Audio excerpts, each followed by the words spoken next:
아마 우리 성도님들은 모기도 물리고 또 아이들 왔다 갔다 해서 주무신데 좀 지장될지 모르겠는데, 어쨌든 저희 부부는 또 좋은 처소에서 무의도 좋은 곳에 와서 잘 보내고 또 행복한 시간을 보내고 있습니다. 마지막 시간인데 오늘 이 시간에는 뭐 특별한 말씀 전해드리고자 하는 것은 아니고요.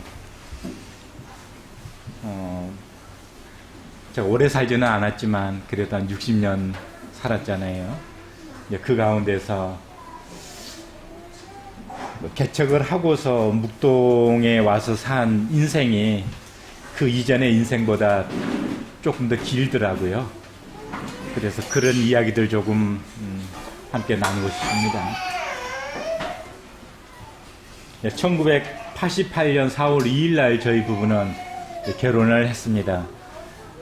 같은 모임에서 청년으로 같이 지내고 있었는데, 그 장로 일하시는 행자님께서 이제 두 사람 중매를 해서 이제 결혼을 하게 됐고요. 그 4월 달에 결혼을 하고서 저희는 이제 결혼하고 나서 그 형편도 그렇고 또 생각이 앞으로, 지금은 좀 그렇지만 앞으로 여유가 되어지면은 자녀를 낳지 말고 있다가 여유가 되어지면 우리 형편에 맞도록 이제 자녀를 이방에서 그렇게 키우면은 좋지 않겠느냐 하는 이야기를 이제 아내와 뭐 그렇게 하자고 완전히 결정되어진 것도 아니고요. 그냥 둘이 서로 이제 그런 마음들을 나누고 이제 있었을 무렵인데 덜컥 이제 큰아이가 이제 생겼어요. 그러니까 결론도 내리지 못하고 이제 큰아이가 생긴 거죠.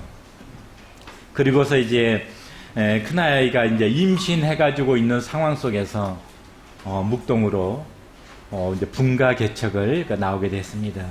6가정 하고, 그 다음에 이제 믿지 아니하는 이제 침례받지 아니한 자녀들하고, 그리고 이제 반쪽 가정들 해가지고 6가정 16분의 성도가 이제 묵동으로 분가 개척을 나왔죠.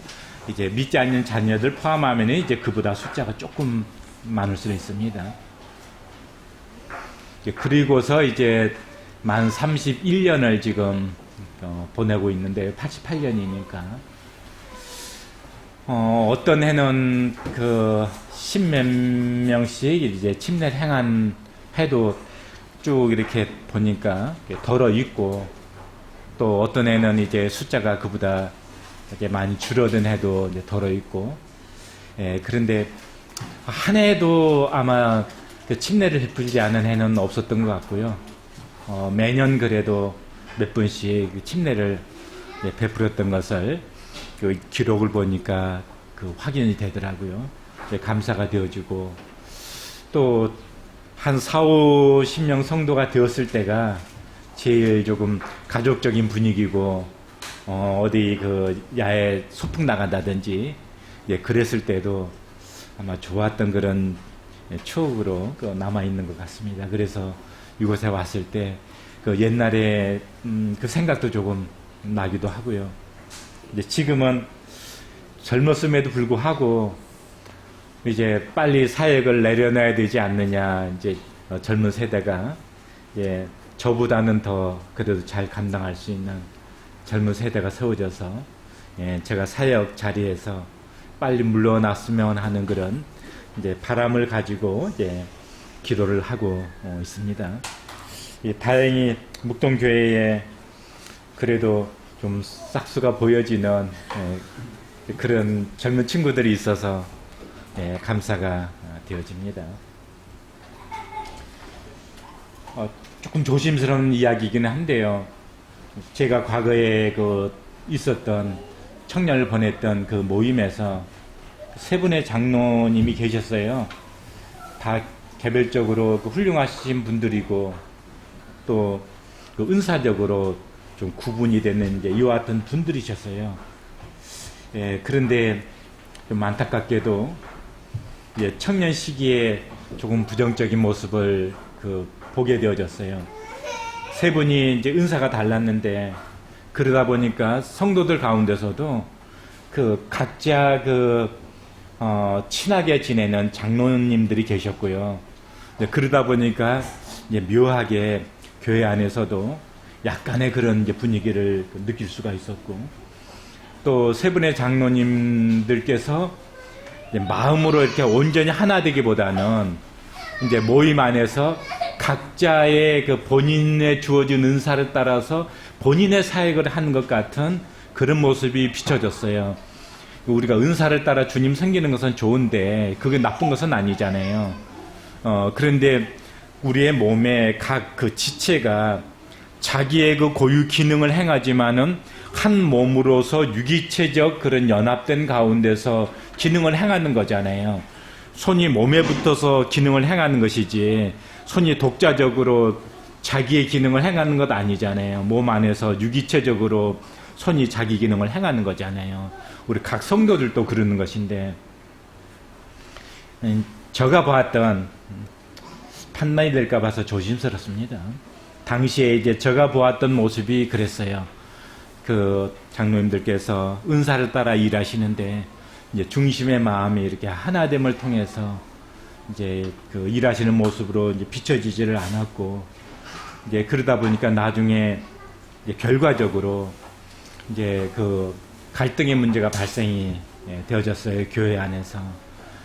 그래서 한 장로님은 이제 먼 곳으로 떠나게 되시고, 또 다른 한 장로님은 다른 곳으로 또 개척을 나가게 되고, 이제 그런 모습을 결과적으로 이제 보게 되어졌었는데, 어쨌든 성경에도 사도행전 15장의 바울과 바나바 같은 경우도 마가 문제를 가지고 갈등을 하고서 이제 그 선교팀이 나눠지는 이제 그런 일들이 있잖아요.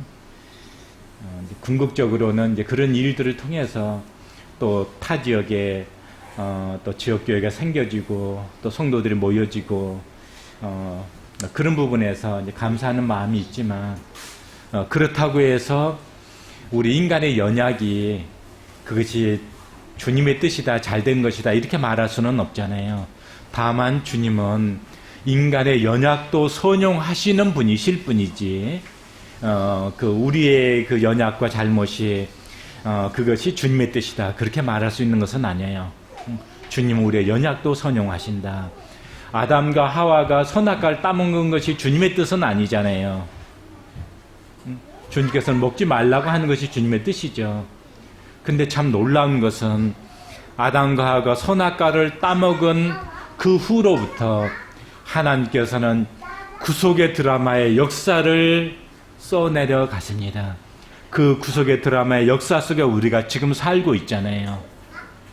그러니까 궁극적으로는 아담과 하와가 선악과를 따먹은 것은 하나님 앞에 잘못이지만 하나님은 그것까지도 선용하셔서 우리의 구속의 역사를 하나님께서는 이루어가고 계시다. 그런 부분에서 우리 하나님은 참 놀라우신 분이십니다. 우리가 주님을 섬기면서 우리가 매 순간 완벽하지 않잖아요. 교회 안에서도 항상 그 완벽한 교회가 아니잖아요. 때로 갈등하기도 하고 때로 관계에 어려움이 있기도 하고 부부간에도 그럴 수도 있고 또 교회 안에 성도들 간에 그럴 수도 있잖아요. 그러면은 그런 것이 그거 옹호될 수는 없어요. 그건 분명히 죄고 잘못된 것이에요. 그런데 우리 하나님은 우리의 연약까지도 선용하셔서 그분의 뜻을 이루어 가시는 분이시다. 우리는 그 하나님을, 그 멋진 하나님을 모시고 있고 또 그 하나님은 우리의 삶을 섭내가고 있는 것에 대해서 감사하게 됩니다. 그래서 제가 먼저 몸담았던 교회의 그 장로 행제인들의 갈등의 문제를 제가 판단하고 싶어서 그 말씀 드리는 것은 아니고요. 이제 그런 모습을 이제 제가 보았는데, 그래서 그때 제가 조금 교만한 생각을 했어요. 나는 그때 이제 청년들이 함께 그 서울 중심의 청년 활동을 하던 형제들이 함께 이제 어울려 다니면서 교제하고 같이 자기도 하고 이제 라면 끓여 먹으면서 밤새도록 교제도 하고 또 전혀 연고가 없는데 무전여행 가기도 하고요. 또 전철에 서가지고 또 복음 교제하기도 하고 복음 메시지 전하기도 하고 그런데 또 어느 날은 또 어떤 분이 전혀 일면식도 없는 분이 전철에 내리면서 돈을 주면서 자기가 식사 대접을 해드리고 싶었는데 그럴 시간이 안 돼서 아쉽다고 그러면서 이제 그 식사라도 했으면 좋겠다고 그러면서 그 돈을 건네주고 가기도 하고 그런 경험 했었거든요. 그분은 이제 복음을 깨달은 분이 모임분은 아니신데 그런데 전철에서 명확하게 복음을 증거하니까 그게 굉장히 그분에게 좋았던 것 같아요. 이제 그런 경험도 있고 이제 청년 시절을 이제 그렇게 이제 보냈었는데 그러면서 이제 그때 어울렸던 형제들이 그 한국에 아직 지역 모임이 세워지지 아니하는 그런 도시들을 이렇게 어느 도시에 지금 아직도 모임이 지금 없다. 그래서 이제 그런 그 모임에 대해서 기도하고 이제 이럴 때였어요. 그런데 참 대화는 중요하더라고요.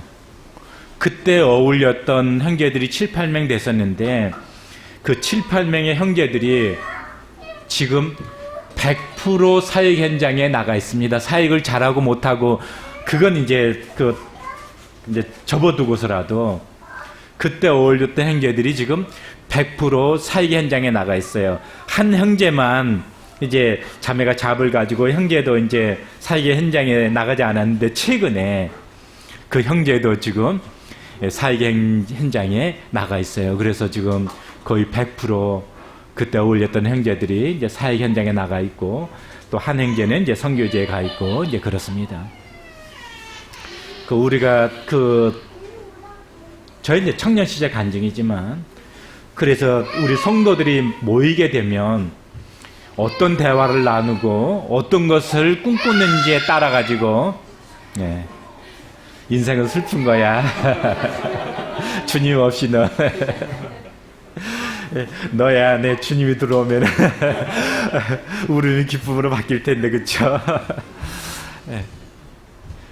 그래서 함께 모여서 성도들이 어떤 대화를 나누고 어떤 비전을 꿈꾸냐에 따라 가지고 세월이 지나면 그 모습으로 가 있을 거예요. 지금 수직의 성도들이 모여서 어떤 것을 대화의 초점이 어떤 것이 되어지고 어떤 것을 꿈꾸느냐, 그러면은 앞으로 10년 후에 수지 모임의 모습이 그 모습으로 가 있을 거예요. 우리 형제들이 청년 시기에 나눴던 대화들 또 꿈꿨던 그 비전의 모습에 그 자리로 세월이 지나니까 100% 그 자리에 가 있더라고요. 이게 너무 중요해요. 그러니까 지금 시기에 우리 서수지 모임의 성도들이 함께 모였을 때 어떤 교회를 꿈꾸고 서수지 교회가 어떻게 되어졌으면 좋겠는지 그런 부분들을 부정적인 것을 논하라고 그런 것 아니에요. 그런 미래를 함께 기도하면서 대화의 주제가 그런 것이 되어진다면 미래의 서수지 모임은 그런 모습으로 가 있을 거다. 저는 그것을 확신하면서 말씀을 드려요. 제가 지금까지 그 묵동에서 지나오면서 제일 아쉽게 생각했던 부분이 그 부분이에요. 저의 내면에는 그 묵동교회, 앞으로의 묵동교회에 대한 이런저런 생각들이 참 많았어요. 그런데 제 내면에 있는 비전을 형제들하고 공유를 못했더라고요. 그러면서 그 비전을 어떻게 이루어보려고 하면은 이제 비전 공유가 안 되니까 그 한 마음과 한 뜻이 안 되잖아요. 근데 그때는 어떻게 생각했냐면은 참 일하기 어렵다. 왜냐하면 정말 주님의 일을 하려고 하면 이게 왜 한 마음이 안 되지? 왜 이게 한 뜻이 돼가지고 그 으쌰으쌰 해가지고 일이 안 되지?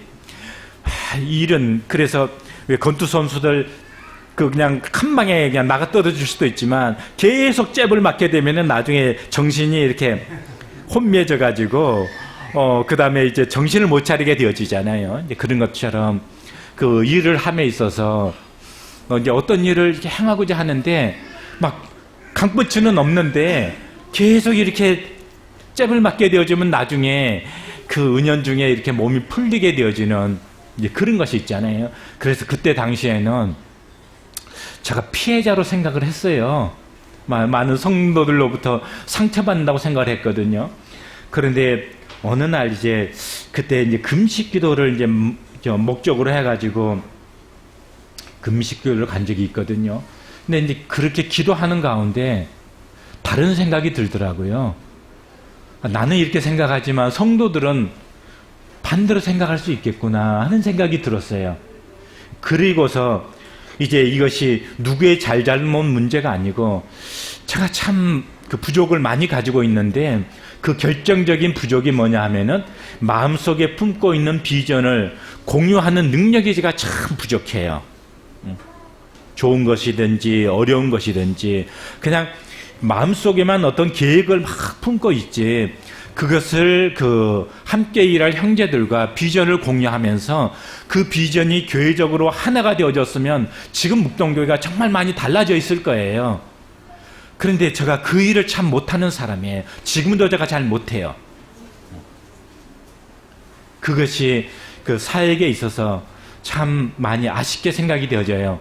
누가 그 잘했고 못했고 이런 문제가 아니고 제가 그런 한 마음과 한 뜻을 이뤄내는 비전을 공유하는 이런 부분에서 참 연약을 가지고 있는 형제구나.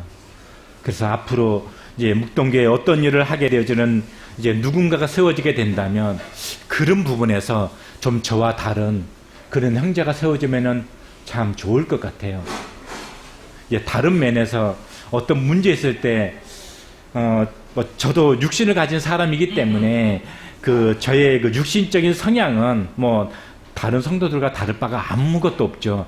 예, 그러나 이제 다른 면에서 제가 성도들을 특정지어서 미워해 본다거나 또 어떤 일이 있을 때 막 그 성도에게 어떤 원망을 돌린다거나 그런 일은 잘 안 했다는 생각은 해요. 그럼에도 불구하고 비전을 공유해서 한 마음을 이끌어내는 이런 부분에서 제가 너무 연약했어요. 그래서 그 교회가 하나됨을 이루게 되어지면 훨씬 더 놀라운 일을 이루어갈 수가 있다 하는 것을 그 말씀을 드리고요. 그런 가운데서 지금까지 이제 30년 넘게 이제 그 교회 생활을 해오면서 느꼈던 것 이런 부분들을 좀 우리 성도님들과 함께 나누고자 합니다. 이것은 이제 저 관점이 될 수도 있고 또 제가 교제를 나누다 보면은 본의 아니게 제가 실명은 거론하지 않겠지만 어쩌면은 또 저의 대화 속에서 실제적인 상대가 될 수 있기 때문에 조금 조심스럽기는 해요. 그래서 이것은 저의 관점이니까 또 상대편의 성도의 관점에서 전혀 다를 수 있다고 하는 것을 전제로 제가 말씀을 드리는 것입니다. 성경을 같이 한번 찾겠습니다. 사무엘하 3장 39절을 찾겠습니다.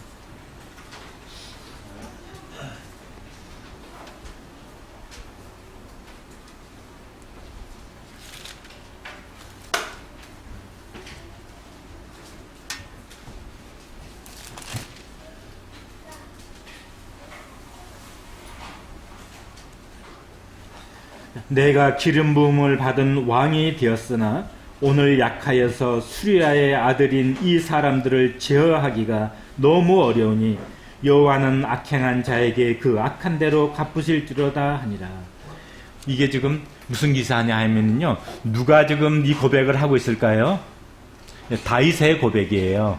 다윗에게 있어가지고는 진짜 그 주변에 그 정말 용맹스럽고 그리고 함께하는 그런 동역자들이 있었어요. 그 가운데서 이제 오른팔과 왼팔을 했던 그런 군대 장관이 있는데 그게 수리아의 아들들이에요. 특별히 그 요압이라고 하는 인물이 들어보셨죠? 성경 보게 되면 요압이라고 하는 인물이 있어요.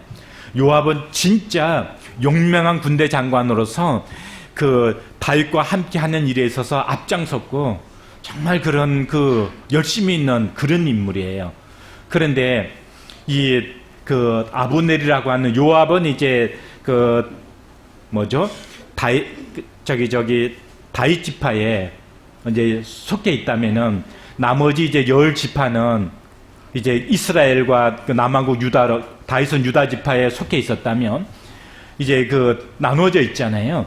그러면 이제 통일 왕국을 이루게 되어지려면은 북왕국에 속해 있는 이스라엘에 속해 있는 10지파의 마음을 얻을 수 있어야 되잖아요. 그래야만이 그냥 인위적인 힘으로만 누르는 그런 통일 왕국이 아니고 진짜 내적으로도 하나됨을 이루는 통일 왕국을 이룰 수 있잖아요. 그러니까 다윗은 뭘 기대했어요? 힘으로 제압해가지고 이루어지는 통일 왕국이 아니라 진짜 여호와 앞에서 온전히 하나됨을 이루는 그런 통일 왕국을 이루기를 다윗은 소망을 했다고요. 그렇게 되려면 북왕국 이스라엘에 속해 있는 그 백성들의 마음을 얻을 수 있어야 돼요. 그런데 요압은 그런 다윗의 마음과 함께하지 못했어요. 그래서 이제 북왕국에 속해 있는 그 아브넬이라고 하는 그 장군이 있었거든요. 그 장군에 대해서 다윗은 이제 받아들여서 정말 그 포용하고자 하는 마음을 가지고 있었는데 요압은 사적인 감정이 있어요. 이전에 어떤 일이 있었냐 하면은 이제 그 아브넬이 그 요압에 아우되어지죠. 계속 쫓아오지 말라고 하는데도 계속 죽이려고 쫓아오니까 어쩔 수 없이 그냥 그 죽일 수밖에 없는 상황이 되어져서 이제 죽이게 되어졌어요. 근데 그것을 이제 마음에 이제 딱 품고 있었기 때문에 이제 그 아브넬에 대해서 그냥 받아들이려고 하는 다윗의 마음에 요압이 함께 할 수가 없었죠. 그래서 그 아브넬을 이제 죽여버립니다. 그렇게 되어지면 다윗은 어떻게 되어지죠? 북왕국에 속해 있는 10지파의 그 마음을 얻을 수가 없게 되어지잖아요. 그러면 온전한 통일 왕국을 이루기가 어렵게 되어지는 거예요. 그런데 여기 이제 다윗의 고백이 그런 거예요. 이런 그 요압을 제어하기가 참 어려웠어요. 그 요압은 그 다윗을 위해서 정말 열심히 일하고 함께 동역했던 그런 장수이기는 하지만 마음을 온전히 같이 하지는 못했어요. 근데 어떤 면에서 이 다윗과 같이 그 리더자의 입장에서 일하는 것보다도 동역자의 입장에서 일하는 것이 훨씬 어려울 수도 있어요. 왜냐하면은 그 자기의 뜻과 자기의 주장을 강하게 이야기하기가 어렵잖아요. 그렇다고 해서 모든 부분이 피상적으로만 계속 그냥 따라갈 수도 없잖아요. 그러면 그 주님을 섬기는 게 행복하지를 않잖아요. 나의 뜻과 계획은 그냥 다 없이 그냥 일꾼이 하자는 대로만 계속 따라가는 삶이 행복할 것 같아요? 행복하지 않잖아요. 그렇다고 해서 자기의 뜻과 계획을 주장하고 그렇게 할 수도 없잖아요. 왜냐하면 또 그것이 또 서로 또 충돌을 가져올 수 있기 때문에 그 사이에 뭐가 필요하죠? 하나됨이 없으면 동역자들 가운데 비전과 뜻과 어떤 일에 하나됨이 이루어지지 않게 되어지면은 참 그 교회 성도들도 어려울 수도 있고요. 저는 이제 그런 생각을 해요. 그 동역자들과 그 다투고 싸워본 그런 경험은 잘 기억나는 게 없어요. 근데 제가 뭐가 부족했다고요? 온전히 마음을 함께 공유를 하면서 하나됨을 통해서 일하는 것은 제가 참 부족한 사람이었어요. 그래서 생각해 볼 때 참 저와 함께 그동안에 동역했던 그런 형제님들이 참 인내가 필요했겠구나. 참 그분들은 어떤 면에서 저보다 훨씬 성숙한 분들이 있었구나 하는 생각을 제가 해보게 되어져요. 저는 그 일하면서요, 사무엘하 3장 39절 말씀을 정말 마음 가운데 많이 생각했던 때가 있었어요. 어떤 때 이런 생각을 했었는지 좀 상상은 되어지시죠? 그런데 지금 지내놓고 나서 생각을 할 때, 참 제가 마음을 같이 할 수 있도록 그렇게 그런 부분을 참 못했구나 하는 생각을 해보게 되어지는 거죠. 그러나 만약에 이제 동역자의 입지에 있다면은 반대편으로 한번 생각해 볼 수 있으면 좋겠어요.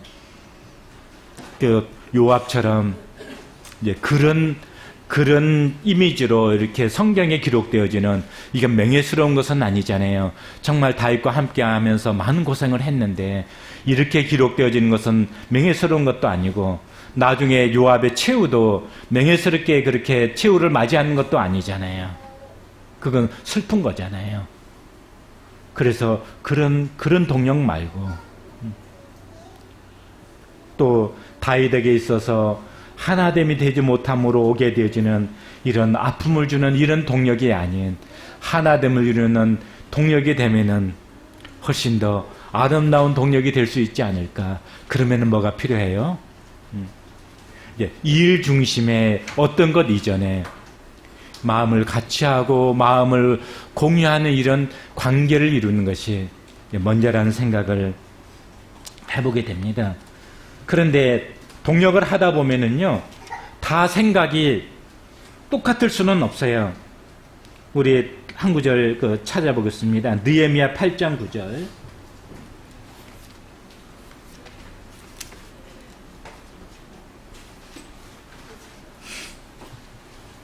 구약성경 738페이지입니다.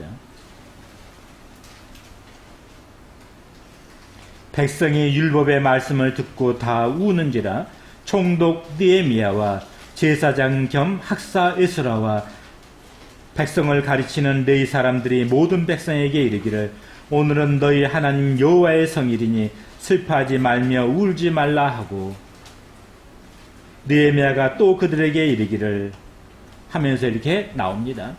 8절에 보게 되어지면은 이제 학사 에스라가 하나님의 율법책을 낭독하고 그 뜻을 해석하여 백성에게 그 낭독한 것을 다 깨닫게 하고 그래서 이제 9절에 10절에는 느헤미야, 8절에는 이제 에스라, 그리고 9절에서는 느헤미야와 에스라가 함께 지금 동력하는 모습을 보게 됩니다. 그 이스라엘 백성들이 포로로 잡혀 있다가 이제 귀환을 하게 되어지는데 이제 그 에스라는 그 BC 약 458년경에 2차 귀환 때 이스라엘 중심으로 해서 백성들이 돌아옵니다.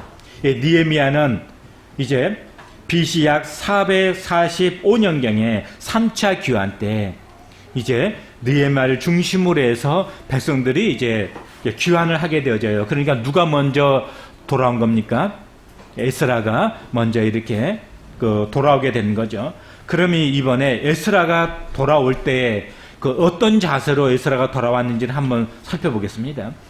여기 가로 안에 있는 가운데 오타가 하나 나 있는데 캐치할 수 있겠습니까? 에스라 느헤미야 해놓고서 그랬죠. 제가 성경에 대해서 얼마나 무지하냐 하면은요, 여기 에스라의 약자가 애가 아니잖아요. 스예요. 캐치하신 분들은 그래도 성경을 많이 읽으신 분들이시고 캐치 못하신 분들은 저하고 똑같은 분들입니다. 에스라 7장 6절을 같이 찾아보겠습니다.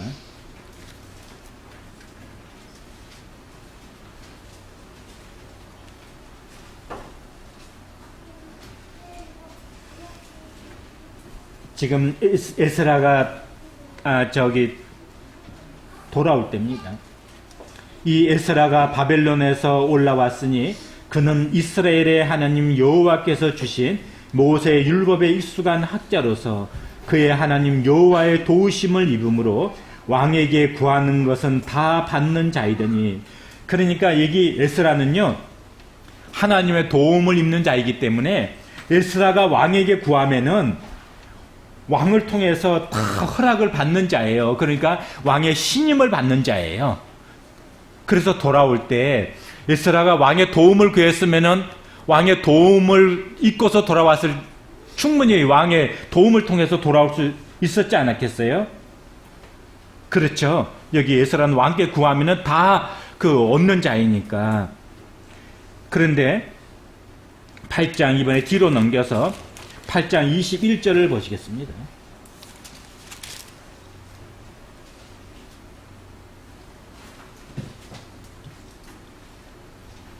그때 내가 아하와 강가에서 금식을 선포하고 우리 하나님 앞에서 스스로 겸비하여 우리와 우리 어린 아이와 모든 소유를 위하여 팽탄한 길을 그에게 강구하였으니, 왕에게 강구했을까요? 하나님께 강구했을까요? 여기서 그가 누구죠? 하나님이죠. 우리 하나님께 스스로 앞에서 스스로 겸비하기로 했죠. 이는 우리가 전에 왕에게 아뢰기를, 우리 하나님의 손은 자기를 찾는 모든 자에게 선을 베푸시고 자기를 배반하는 모든 자에게는 권능과 진노를 내리신다 하였으므로, 길에서 적군을 막고 우리를 도울 보병과 마병을 왕에게 구하기를 부끄러워하였습니다. 그러므로 우리가 이를 위하여 금식하며 우리 하나님께 간구하였더니 그의 응답하심을 입었느니라. 그래서요, 에스라는 돌아오게 될 때 왕의 도움을 구해서 돌아온 것을 부끄럽게 생각을 했어요. 왜냐하면 하나님 앞에서 우리가 믿는 하나님은 정말 우리를 지키시고 보호하시고 우리와 함께 하는 하나님이십니다. 그래서 여기 22절에처럼 자기를 찾는 모든 자에게서 선을 베푸시고 자기를 배반하는 모든 자에게는 하나님께서 심판을 내리신다. 그 하나님에 대해서 당당했던 에스라였어요. 그래서 돌아오게 될 때 아이들과 또 연약한 사람들과 그 백성들을 데리고 돌아오게 될 때 정말 그 왕의 군대의 도움 없이 돌아온다고 하는 것은 이게 정말 쉬운 일이 아니에요. 그런데 오직 누구만 의지하고요? 하나님만 의지하고 돌아오는 거예요. 그래서 2차 포로들이 돌아올 때는 에스라엘 중심으로 해서 이렇게 돌아왔어요. 3차 돌아올 때 어떻게 돌아왔나 보겠습니다. 느헤미야 2장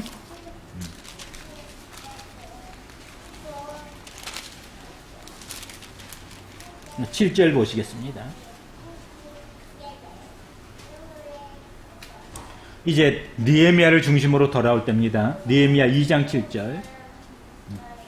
내가 또 왕에게 아뢰되 왕이 만일 좋게 여기시거든 강 서쪽 총독들에게 내리는 조서를 내게 주사 그들이 나를 용납하여 유다에 들어가기까지 통과하게 하시고 하면서 이제 도우심을 구합니다. 8절.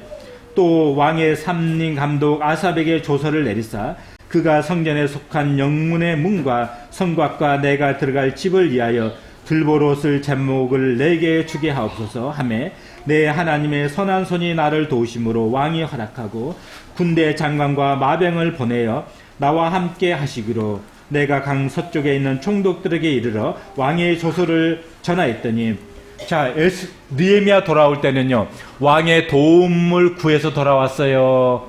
아니면은 그냥 하나님께만 기도하고 돌아왔어요? 하나님께만요? 느헤미야요. 예, 왕의 도움을 구하고 도움을 잊고 돌아왔어요. 근데 여기 우리가 주목해서 봐야 될 표현이 하나 있어요. 8절 보게 되면 하나님의 선한 손이 나를 도우심으로 왕이 허락하고. 그런데 어쨌든 그 느헤미야가 돌아올 때는 그 왕에게 그 조서를 좀 써주십시오. 그래서 무사히 통과할 수 있도록. 그리고 이제 9절에 보게 되니까 군대 장관과 마병을 보내서 느헤미야가 돌아올 때 그 백성들이 안전하게 그들의 땅으로 돌아올 수 있도록 호의 가운데서 돌아왔다고요. 여러분들은 에스라 믿음이 좋습니까? 느헤미야 믿음이 좋습니까? 아예 이걸 우문현답이라 그래요. 그런데 만약에 한번 생각해 보겠습니다. 에스라는 어떤 성향을 가지고 있는지 이해되시죠? 느헤미야는 어떤 성향을 가지고 있는지 이해되시죠? 두 사람이 함께 동력을 해요. 이렇게 서로 다른 그런 마음으로 돌아왔던 두 사람이에요. 그럼 에스라가 생각할 때 느헤미야 세상적인 그런 어떤 방법으로 일하려고 하는 사람이야. 에스라가 생각할 때는 그런 생각 들지 않겠어요? 이거 세상적인 방법으로 일하려고 하는 사람이다. 느헤미야가 생각할 때는요, 에스라는 참 편했던 사람이야. 왜 꼭 뭐 그렇게만 일해야 돼? 이렇게 그렇게 되지 않았겠어요? 그런데 그렇지 않았다는 거예요. 배경을 보게 되면 에스라는 학사잖아요. 성경을 가르치는 사람이잖아요. 느헤미야는 총독으로 왔어요. 그 지역을 관할하는 총독의 일을 해야 됐다고요. 그러니까 서로 입장이 다른 거예요. 서로 은사도 다르고 서로 입장도 다른 거예요. 그래서 우리는요, 그가 처한 입장이 다르고 은사가 다르게 되면은요, 생각하는 관점도 다를 수 있고 일하는 방식도 다르게 접근할 수 있다고 하는 것을 인정할 필요가 있어요. 이건 옳고 그름의 문제가 아니에요. 처한 입장이 다르고 은사가 다르면 그럴 수가 있다는 거예요. 그럼 동력을 못 합니까? 아름다운 동력이 되니까 얼마나 좋아요. 느헤미야가 하는 일이 있고 에스라가 하는 일이 있고, 그렇게 딱 동력하는 모습이 얼마나 멋지게 느헤미야 8장에서 얼마나 멋지게 이렇게 나타납니까? 그런 거예요. 그러니까 다른 것은 다른 것이지 그것이 틀린 것은 아니에요. 그러니까 우리가 접근할 때. 네, 요즘에 젊은 세대는 조금 다르더라고요. 우리 세대는 이제 초등학교 들어가면은 시험 볼 때 OX, 그래서 이건 O냐 이건 X냐. 영철이는 순이 집에 가가지고 빵을 먹는데 서로 먹겠다고 싸웠다. O냐 X냐. O입니까 X입니까? 아, 예. 예, 이제 그래서 O냐 X냐. 그 다음에 이제 조금 더 고학년이 되면은 이제 1, 2, 3, 4 가운데 선택하는 거예요. 그러면 이제 빵이 하나 있는데 제일 좋은 모습은 어떤 모습인가? 1. 영철이가 다 먹는다. 2. 순이가 다 먹는다. 3. 둘 다 안 먹는다. 4. 사이좋게 나눠 먹는다. 어떤 거예요? 아, 예. 아, 소수님은 진짜 똑똑하네. 100점이네요. 예, 우리가 그랬잖아요. 그런데 이제 사고가 이것 있는데 어떤 것이 맞는 정답인가? 우리 사고가 그렇게 많이 되어져 있어요. 근데 이렇게 접근할 수 있잖아요. 빵이 하나 있는데 영철이가 다 먹을 수는 있지 않을까요? 왜냐면 순이는 너무 배부르고 영철이는 지금 몇 끼 굶었으니까. 그러면은 영철이가 다 먹는 것이 정답이 될 수 있다고 생각 안 드세요? 반대일 수도 있고요. 그리고 순이가 3분의 1 먹을 수도 있고 영철이가 3분의 2 먹을 수도 있잖아요. 우리가 살아가다 보면은 그런 정황들이 많이 있잖아요. 그래서 이제 그것을 그렇게 O냐 X냐 1, 2, 3, 4 가운데 어느 게 정답이냐 이렇게 접근하지 않고, 빵이 하나 있는데 영철이가 순이가 있다. 그럼 이걸 어떻게 나눠 먹었으면 좋겠느냐. 그러면 이제 토론이 벌어지는 거예요. 그러면 사이좋게 절반씩 나눠 먹는다. 너는 왜 그렇게 생각해? 사이좋게 절반씩 나눠 먹어야 좋은 거지. 그러면 이제 한 사람이 이제 다르게 질문한 거예요. 근데 순이는 영철이 오기 전에 3개를 먹었어. 그 영철이는 늦게 와가지고 하나도 안 먹었단 말이에요. 그러면 어떻게 되는 거예요? 이 문제가 달라지는 거죠. 그러니까 그런 정황을 참작을 해서 먹어야 된다. 누가 이제 그렇게 이제 의견을 이제 제시할 수 있잖아요. 그럼 다른 사람이 아니 그러면 영철이가 일찍 왔으면 됐잖아. 왜 늦게 와가지고 꼭 자기 몫을 주장하려고 그래? 이렇게 뭐 반론식이 될 수도 있죠. 그러니까 어떤 일도 그 배경과 정황 속에서 그 해답이 달라질 수가 있는 문제라고요. 근데 우리는요, 어떻게 생각을 해요? O냐 X냐, 1, 2, 3, 4 가운데 어느 게 정답이냐.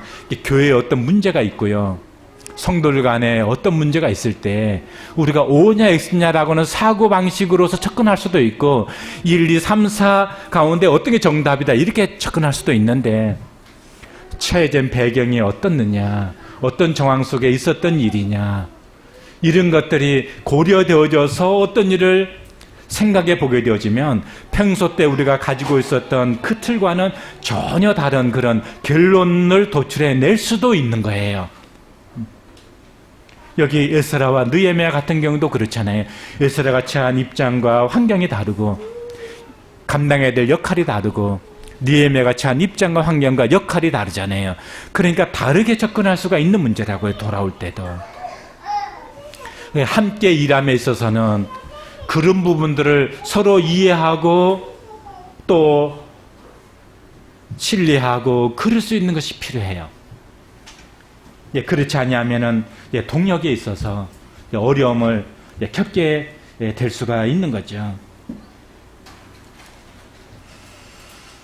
그 형제나 그 자매를 할 때 저는 이제 그런 생각 많이 했어요. 형제회 없었으면 좋겠다. 자매회의 없었으면 좋겠다. 회의를 하면 할수록 회의가 생겨. 그래서 성경에 형제회의가 어디 나와? 자매회의가 어디 나와? 이 논리를 가지고 뭐 형제회의 없애려고 많이 생각을 했어요. 자매회의 없애려고 많이 생각을 했어요.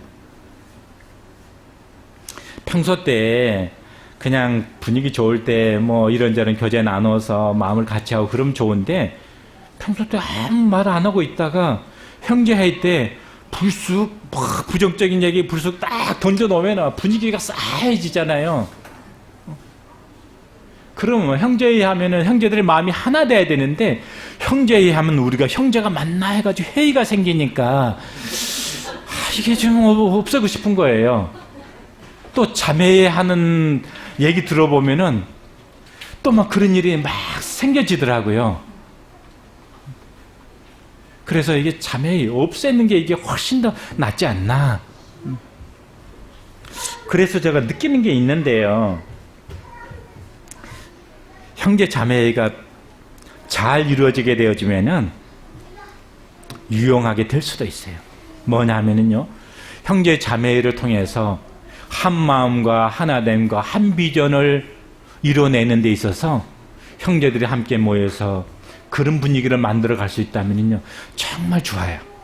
자매 회의도 그래요.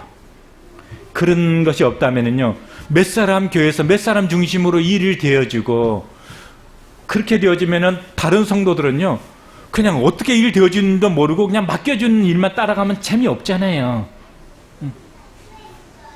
그러니까 어떻게 교회가 지금 돌아가고 있고 교회가 어떤 방향으로 가고 있고 어떤 현안이 지금 교회 가운데 지금 주어져 있고 그런 것들을 함께 공유할 수 있다면은 성도들이 함께 기도하고 마음을 합칠 수 있고 시간을 함께 낼 수 있고 함께 헌신할 수 있고 그렇게 되어지잖아요. 그래서 형제회의가 자매회의가 잘 되면 정말 필요할 수 있어요. 그런데 자꾸 회의만 생기는 형제의 자매에는 참 문제가 많아요. 그럼 어떻게 하면 잘 될 수 있을 것인가? 그래서 형제들이나 자매들에게 제가 이런 얘기를 한 적도 있고 또 지금도 또 그런 얘기들 또 하기도 하고 그렇습니다. 우리가 어떤 그 교제를 형제나 자매들이 교제를 나누게 될 때 그때 한 마음과 한 뜻이 안 되면은요 일하기가 참 힘들어요. 일꾼이 어떤 결정 내리기가 힘들어요. 왜냐하면은 이렇게 결정 내리면은 마치 그걸 승패로 생각을 하더라고요. 내가 이겼고 저쪽은 졌고 뭐 이렇게 승패 문제가 아니잖아요. 그래서 제가 요령을 하나 말씀을 드리고 싶어요. 성도들이 많을수록 의견들이 다 다양할 수 있잖아요. 그럼 이제 가족적인 분위기일 때는 서로 사정도 알고 왔다 갔다 하고 하니까 그런 갈등이 적을 수가 있어요. 성도들 많아지게 되면 이제 이런 성도 저런 성도 많이 생겨나잖아요. 이제 어려울 수가 있어요.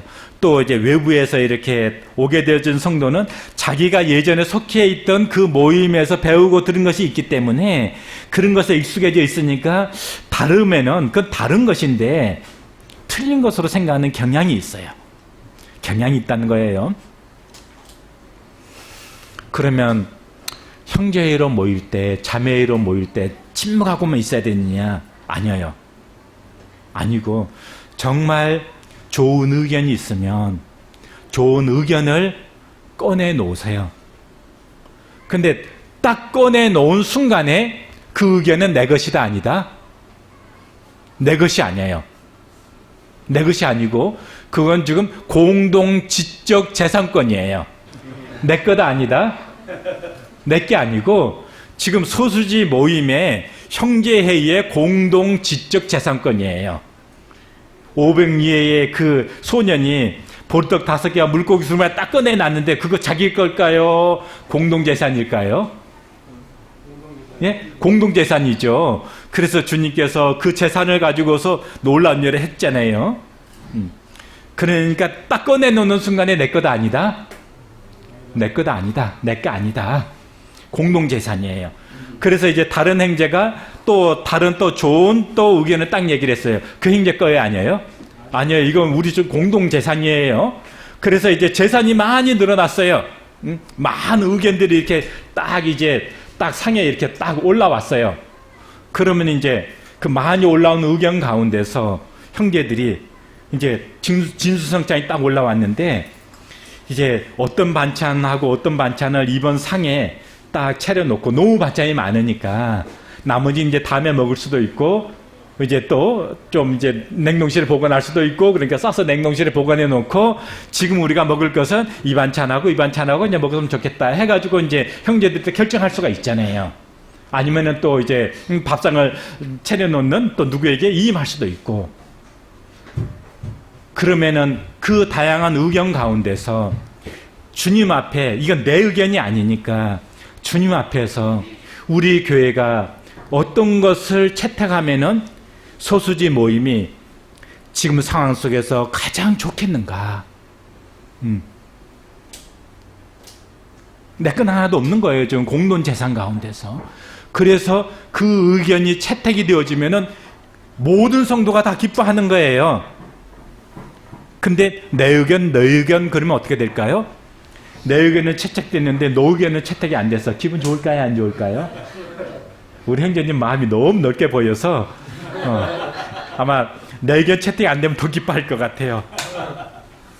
근데 사실은 내가 꺼내놓은 의견이 채택이 안 되면 더 부담해서 자유로운 건 있어요. 왜냐하면 내가 의견 꺼내놓은 게 채택이 되어지면 왠지 모르게 더 잘 돼야만이 된다고 하는 중압감이 있으니까 다른 면에서 보게 되면 다른 성도가 꺼내놓은 의견대로 되어지면 훨씬 더 내가 자유하잖아요. 근데 왜 꼭 내 의견대로 하려고 하는지 모르겠어.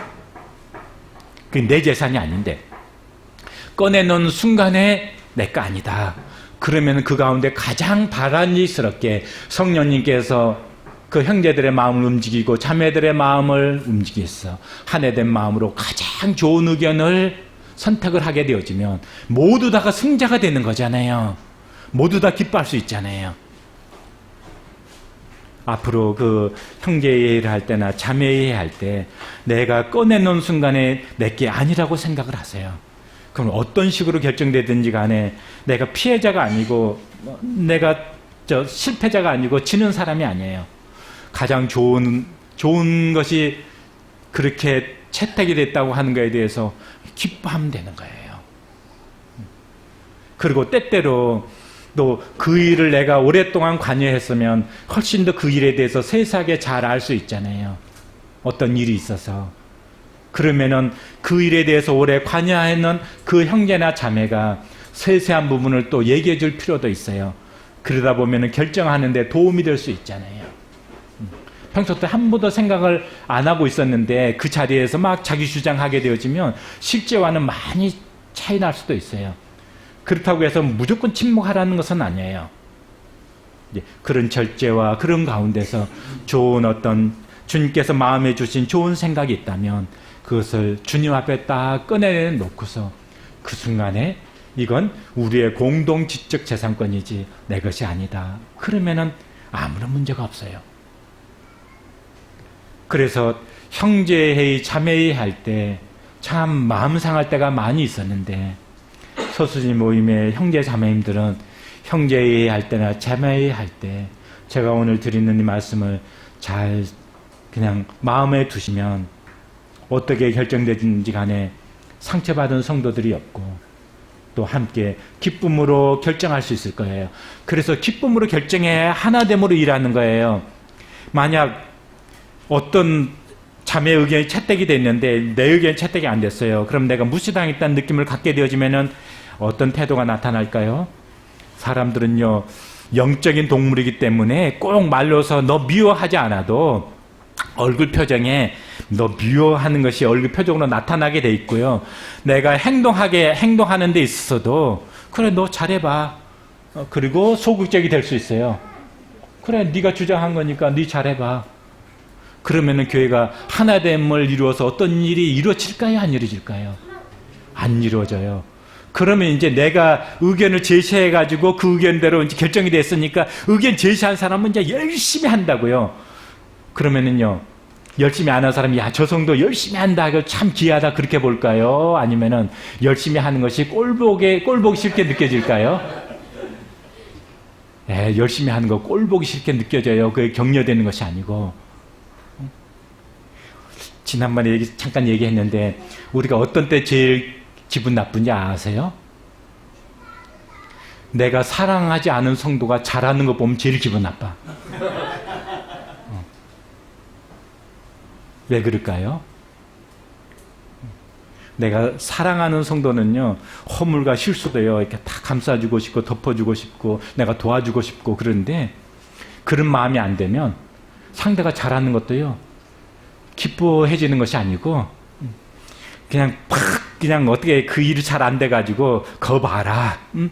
네가 결정하는 것대로 하니까 일이 잘못됐지. 처음부터 내가 말한 대로 했으면 그런 일이 없었을 텐데, 이런 심리가 딱 작동하는 순간에, 그러면 이제 그대로 해가지고 잘 안 됐어요. 그럼 내가 이제 속으로 이제 고소하다 생각하면은 그 성도는요, 내 태도가 알게 모르게 말 안 해도 다 전달이 되어져요. 그럼 그래, 그럼 네가 하면 얼마나 잘하는지 이 다음에 두고 보자. 그러면은요, 교회에 이게 무슨 일 안 되는 거예요. 그럼 나중에 이제 그런 것이 깊어지게 되면 이제 반대를 위한 반대를 하고, 정치 얘기 제가 안 하고 싶은데, 저는 정치 보면은 그런 모습이 너무 안 좋게 보여져요. 염려가 되어져요. 그래서 이제 막 자기를 지지하는 막 군중들의 힘을 빌려가지고 막 모든 것을 막 그렇게만 하려고 하는 것도 굉장히 무섭게 느껴지고요. 그게 아니잖아요.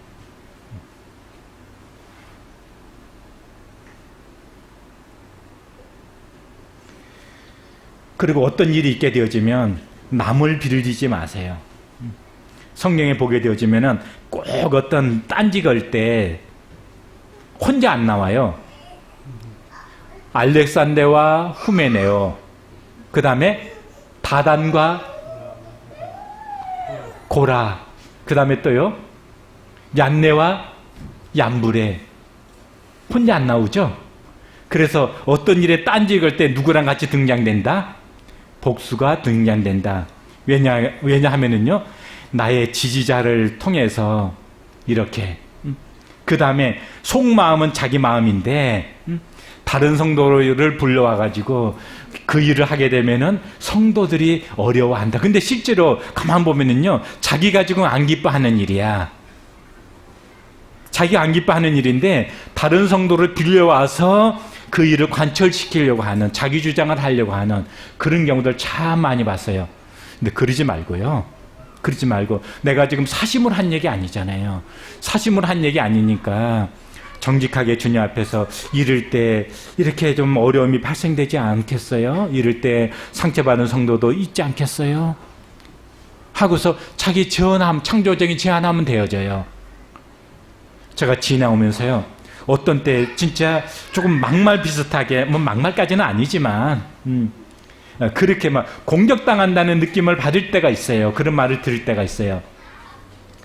그런데 그 듣는 순간에 제가 참 어색합니다. 왜냐하면은 제가 자라면서 남한테 싫은 소리를 안 듣고 자라봐가지고 싫은 소리 듣는 게 대해서 제가 익숙치를 못해요. 그래서 내면으로는 수용이 되어지는데 막 태도는 어색해가지고 막 어떻게 처신해야 될지를 모르겠어요. 이제 그런 상황이 되어지면은 아주 막 부자연스러운데, 그런데 마음에 사심이 아니다라고 생각되어지면은 오랫동안 상처로 남지는 않아요. 왜냐하면은 지금 그 성도가 사심을 가지고 저를 공격하려고 하는 이야기가 아니잖아요. 그 성도의 어떤 스타일이 그럴 수 있고, 언어적인 표현이 그럴 수 있고, 보는 관점이 그랬기 때문에 좀 강하게 표현할 수도 있고, 그런 경우는 저 마음 가운데 그렇게 그 순간은 막 어색하고 너무 좀 이상하고 막 분위기도 뭐 그렇지만은 상처로 깊이 남지는 않아요. 근데 어떤 경우에요, 자기의 의중을 다른 쪽으로 이렇게 동원해가지고 다르게 하면서 막 그럴 때는요, 참 어려워요. 그 관계가 오히려 더 어려워요. 그래서 그러지 마세요. 그러지 말고 정직하게 의견 다를 수 있잖아요. 생각 다를 수 있잖아요. 근데 주장하는 자세로 하지 말고 내 의견을 얘기하면 돼요. 이럴 때 이런 것이 더 좋겠다고 생각하는데 형제님은 생각은 어떠세요? 라든지 아니면은 이런 부분을 제가 생각해 봤어요. 라든지 또 형제나 자매에 할 때도 주장하는 자세를 하지 말고 이런 문제에 있어서 저는 이런 생각을 해봤습니다. 라든지 이런 게 더 좋지 않을까요? 라고 제언한다든지 그러면은 의견들이 많을수록 좋아요. 그래서 의사결정을 할 때 창조적 제언이라고 했죠. 그래서 침묵하고 있는 것이 다 좋은 것은 아니에요. 좋게 생각되어지는 것이 있으면 주장하지 말고 창조적인 그런 제언을 하세요. 부부간에도 마찬가지예요. 당신하고 이제 한번 갈등이 있으면 그냥 이제 저 같은 스타일은 이제 그런 게 잘 나타날 수 있어요. 그래, 그럼 말 안 하고 말지. 그건 이제 도피적인 갈등의 도피적인 방법이라고 그랬죠. 아니에요. 그게 아니고 그냥 공격하지 말고 자기의 그 느낌과 또 자기의 처한 환경과 그 자리를 이야기를 하는 거예요. 한 구절 찾아보겠습니다. 사무엘하 같이 한번 찾아보겠습니다.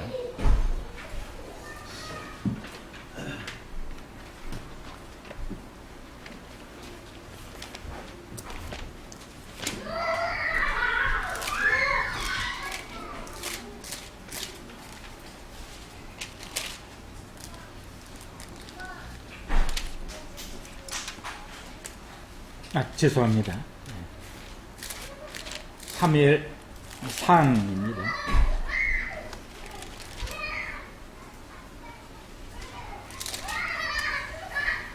사무엘상 1장 12절 보시겠습니다.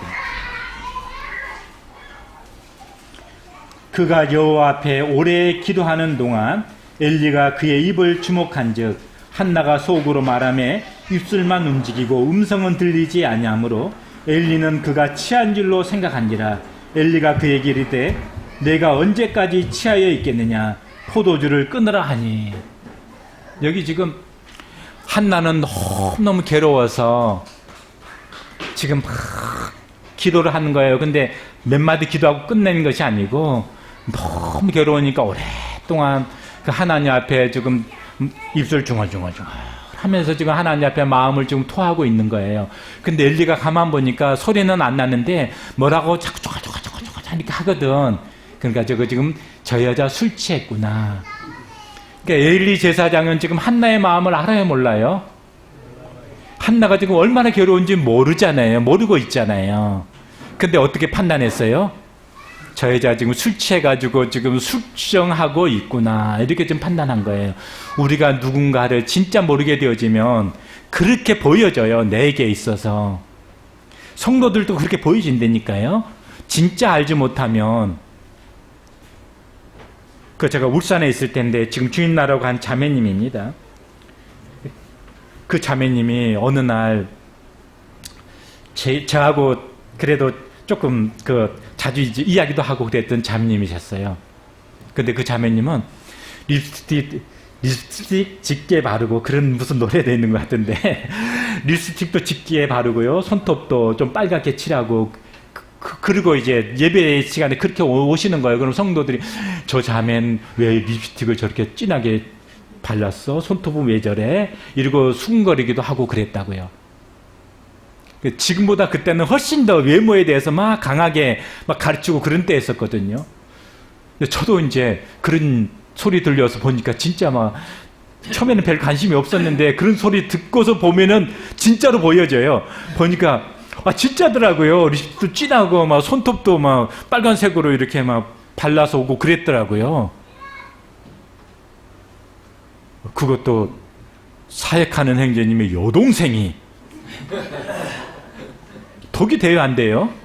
독이 안 되죠. 근데 그 자매님이 저한테 그러시는 거예요. 형제님, 저는요 성도들이 모이는데 나올 때 일부러 립스틱을 진하게 발라요. 그리고 손톱도 일부러 칠해요. 왜냐하면은요 제가 입술을 안 바르고 손톱 칠하지 않으면 성도들이 근심할까 봐서요. 그 자매님이 폐결핵이었어요. 얼굴도 너무 화장 안 하면 너무 창백하고 그러기 때문에 화장을 해가지고 창백한 그 모습을 커버를 했던 거예요. 가렸던 거예요. 왜냐하면 그 자매님은요, 성도들에게 염려 안 주려고. 결국 그 자매님이 젊은 나이에 주님 나라로 떠났습니다. 우리는요, 모르면 그럴 수 있어요. 그 자매님은요, 입술 진하게 칠하고 싶고 그런 게 아니잖아요. 그런데 모르면은요, 막 그러고 그럴 수가 있어요. 알면은요, 그렇게 얘기를 안 해요. 근데 우리가 누군가에 대해서 정말 그 어떤 내면과 정황을 깊이 알기 전까지는 그런 이야기들은 조금 더 안 다음에 필요할 수도 있어요. 그렇다고 해서 요즘에 뭐 젊은 사람들만 노랗게 물들이고 그런 거 뭐 다 이해해주고 뭐 그래야 된다, 제가 그걸 얘기하는 건 아니에요. 뭐 얘기하다 제가 딴 데 빠졌죠? 한나 얘기하다. 그런데 한나의 마음을 지금 엘리 제사장이 전혀 모르고 있었잖아요. 저 술 취해 가져와서 저 술조장하고 있다. 우리 이제 예쁜 자매님에게 여기서 이제 막 새벽 기도를 하고 있는데, 아침 일어나서 기도하고 있는데 저가 가가지고, 자매님 술 끊으세요. 우리 저 말고 우리 서수직에 우리 김창래님이 자매님한테 와가지고, 자매 지금 뭐 하는 거야? 지금 여기 어디라고 술주정에 술 끊어. 그럼 그 다음부터 서수직에 나갈 것 같아요? 안 나갈 것 같아요? 우리 자매님요, 예쁜 자매님. 나가고 싶겠어요? 안 나가고 싶겠어요? 안 나가고 싶겠죠. 아니, 내가 지금 너무 괴로워서 기도하고 있는데 김창희 행전이 와가지고, 자매 지금 여기 어디라고 술주정에 술 끊어 그러면 뭐 상처돼가지고 이제 그냥 울고 갈 거예요. 그래가지고 이제 어쩜 그럴 수가 있냐고 그냥 막 해가지고 나 이제 여기 안 나와 해가지고 안 나올 것 아니겠어요. 한나 그렇지 않겠어요? 근데 한나가 어떻게 해요? 그 다음에 보겠습니다. 14절에서 엘리가 그에게 이르되 내가 언제까지 체하여 있겠느냐, 포도주를 끊으라. 그러니까 15절에서 한나가 대답하여 이르되 내 주여 그렇지 아니하니이다. 나는 마음이 슬픈 여자라. 포도주나 독주를 마신 것이 아니요 여호와 앞에 내 심정을 통한 것뿐이오니 당신의 여종을 악한 여자로 여기지 마옵소서. 쭉 조금 더 읽어볼 수 있겠습니다. 한나는요, 엘리를 전혀 공격하지 않으면서, 아니 제사장님 그럴 수가 있습니까? 나를 뭘로 보고서 술 끊으라고 술주정한다고 어떻게 그렇게 얘기할 수 있습니까? 막 그러면 공격적으로 얘기할 수 있잖아요. 그렇게 얘기한 게 아니고, 상대를 공격하지 않으면서도 자기 자신을 이렇게 표현하는 방법을 배울 필요가 있어요. 부부간의 대화도 그렇고요, 성도들 간의 대화도 그렇고, 상대를 공격하지 않으면서도 이렇게 오해받을 때, 어쩌면은 정말 이렇게 얼토당토하는 이야기를 듣게 되어질 때, 그럴 때 상대를 공격하지 않으면서 나를 표현하는 이런 것을 배울 필요가 있습니다. 그렇게 되어지니까 누가 더 부끄러운 사람이 돼요? 엘리가 더 부끄러운 사람이 되는 거예요. 왜냐하면은 알지도 못하고 이제 그렇게 했기 때문에. 그래서 우리가 어떤 대화에 있어서 내가 오해받을 수도 있잖아요. 그럴 때 그냥 꼭 입 닫고 저 성도 다시는 이제 이야기 안 할 거야 하면서 이제 다른 데 가가지고는 이제 막 옮기는 거예요. 내가 술 취했다고 술 끊으라고 했다고 이제 막 말을 옮길 수 있잖아요. 그러면 이제 하나 돼요, 안 돼요? 하나 안 되죠. 관계는 이제 무너지게 되어지는 거죠. 가서 이제 막 상처받은 얘기를 막 다른 성도들한테 이제 이야기하고 다니니까. 그게 아니고, 내가 그 처해 있는 환경과 내 마음에 대해서 어땠는지에 대해서 공격하지 않으면서도 그대로 내 자신을 표현하는 게 필요해요. 그러면 상대가 듣게 되어지면 내가 오해했구나, 그랬구나, 그렇게 되잖아요.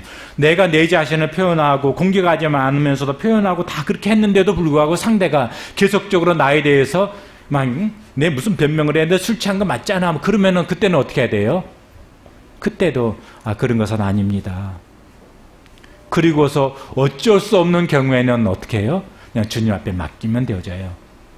그때는 내가 더 이상 상대를 공격할 필요도 없어요. 그냥 그 일은 주님 앞에 이렇게 맡기면 돼요. 주님이 다스리는 것은요, 참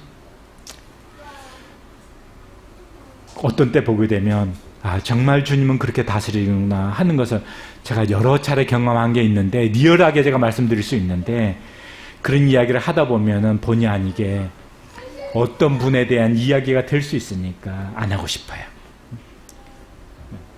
그래서 주님 앞에 맡기는 건 정말 무서운 거예요. 그때로 교회에 어떤 성도가 잘못해서 권징을 행사해야 될 경우가 있을 수 있어요. 그때 참 어려움을 겪는 경우가 제게 있었어요. 그 교회에 어떤 문제가 있어서 권징을 행사하게 될 때, 그럴 때 그 성도들이 나서가지고 막 그렇게 할 때 제가 마음이 너무 안 좋았어요. 성도들은 오히려 참 그 성도가 잘못했지만 그건 한편으로 우리의 잘못이지 않습니까? 하면 성도들은 오히려 참 그 어려움을 끼쳤던 그 성도에 대해서 참 우리의 잘못처럼 여기고, 정말 우리가 그 성도를 위해서 기도합시다. 그 잘못을 죄가 아니다 그렇게 얘기하라는 것 아니에요. 양비론으로 접근하라는 것도 아니에요. 잘못은 잘못이에요.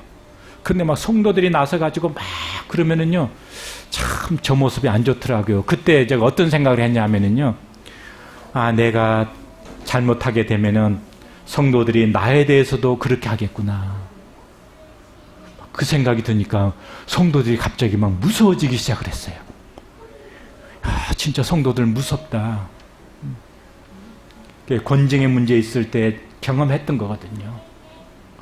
성도들은 그냥 우리의 잘못인데 어떻게 하든지 은혜를 베풉시다 그랬으면 좋겠고, 일꾼은 성도들이 그럼에도 불구하고 그래도 나도 같은 마음인데 이건 분명히 하나님 앞에서 잘못이지 않냐. 그래서 이것은 정말 사랑하지만 정말 이것은 따끔하게 권징으로 이것은 처리할 수밖에 없다. 그래서 권징을 행사하게 되면 나중에 그 소식을 들은 그 성도가 어떻게 생각을 하겠어요? 더 부끄러워지게 되고, 그리고 교회에 대해서 어떻게 생각하겠어요? 이런 성도들의 어떤 믿음을 내가 배반했구나. 그러면서도 눈물을 흘리지 않겠어요? 그런데 어떤 어려움이 있으면 성도들이 나서가지고 막 그럴 때, 그 아이들이 키울 때 잘못했는데 동생이 와가지고 아빠 누나 이렇게 해서 누나 좀 때려줘 그러면은요, 제가 기분 좋아할까요 안 좋을까요? 얘기 들어보면은 누나가 먼저 잘못한 게 있는 건 인정은 돼. 근데 얘가 반응하는 것도 또 기분이 안 좋아. 그런 경우도 많이 있잖아요. 최근에 그 묵동교회를 떠났던 8년 동안 떠나 있었던 어떤 행제님 가정이 다시 돌아와서 주님 앞에서 고백하고 또 주님 섬기는 그런 모습 보게 될 때 참 감사가 되어졌는데, 그때 그 떠난 성도에 대해서 교회에서 막 그때 출교해야 된다 막 이런 이야기들이 있었는데 그렇게 안 했거든요. 감사가 되어지는 그런 부분들입니다. 사무엘하 24장 14절 같이 찾아보겠습니다.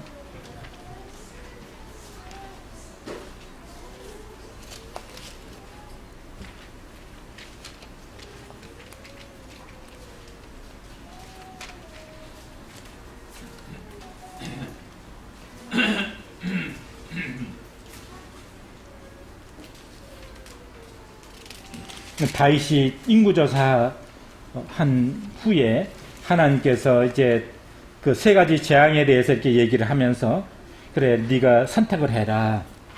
24장 14절 보게 되면 다윗이 갓에게 이르되 내가 고통 중에 있도다. 청하건대 여호와께서는 긍휼이 크시니 우리가 여호와의 손에 빠지고 내가 사람의 손에 빠지지 아니하기를 원하노라.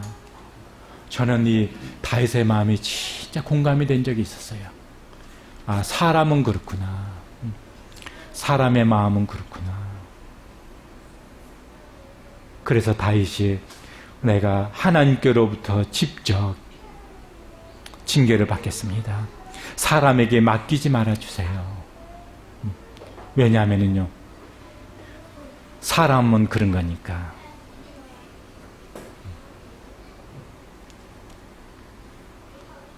그래서 권징을 행사할 때도 권징 행사하면 안 된다 그것 아닙니다. 아니고 우리 주님의 마음이 어떨까. 그래서 잘못을 한 권징을 당하는 징계를 당한 그 성도도 사실은요 눈물로서 그 징계를 당해야 되고 권징을 행사할 때도 그렇게 해야 되고 그리고 돌아올 때도 정말 잘못을 인정할 수 있어야 되고 그러면 잘못한 것은 분명히 잘못한 거지만 그러나 그것을 통해서 하나님께서는 우리로 하여금 우리의 연약을 선용하시는 하나님께서 그 일을 통해서 주님을 더 깊이 배울 수 있도록 해 주실 수도 있으시잖아요. 시간이 많이 갔습니다. 이 큰 3번 부분은 그냥 생략하도록 하겠고요. 서수지 모임이 참 제가 이 3일 동안 함께 하면서 가족 같고 또 밝고 또 하나 되는 모습 보게 될 때 옛날 생각도 나고 또 감사한 모습으로 이렇게 비춰지는데 저희도 인간이잖아요. 그래서 생활 가운데 어떤 일이 어떤 식으로 사단이 이렇게 탁 회방하게 되면은 어떤 식으로 어떤 문제가 일어날지 몰라요. 그럴 때 그 다윗에 대해서 배반했던 누구죠? 압살롬. 안 찾겠습니다. 시간상. 압살롬이 백성들의 마음을 훔쳤다 하는 표현이 나와요. 자기 편을 만들려고 했죠. 다윗으로 안 못 가게 하고서. 그렇게 하지 말고요. 내 편 만들려고 하지 말고 그 문제를 하나님 앞에 가지고 가서 하나님 이런 문제들에 대해서 우리의 연약이 나타났지만 이 연약을 통해서 오히려 하나님께서 선용하시는 기회가 되었으면 좋겠습니다. 그래서 하나님 앞에서 그 문제가 해결되어지면 갈등은요 더 교회가 안정이 되어지고 더 발전적으로 나아갈 수 있는 토대도 될 수 있다. 또 갈등은 서로를 더 이해하는 하나의 방편도 될 수도 있다. 첫 시간에 말씀드린 것처럼 그래서 교회 간에 성도 간에 부부 간에 일어나는 일들이 미성숙하게 그렇게 처리되므로 진짜 문제로 증폭되기보다는 오히려 그와 같은 소소한 문제들을 통해서 우리가 성숙의 또 발전의 방향으로 나아가는 또 그런 토대가 되었으면 좋겠습니다. 예. 저희 가정을 또 초청해 주셔서 행복한 시간 보내도록 해주셔서 감사합니다. 고맙습니다.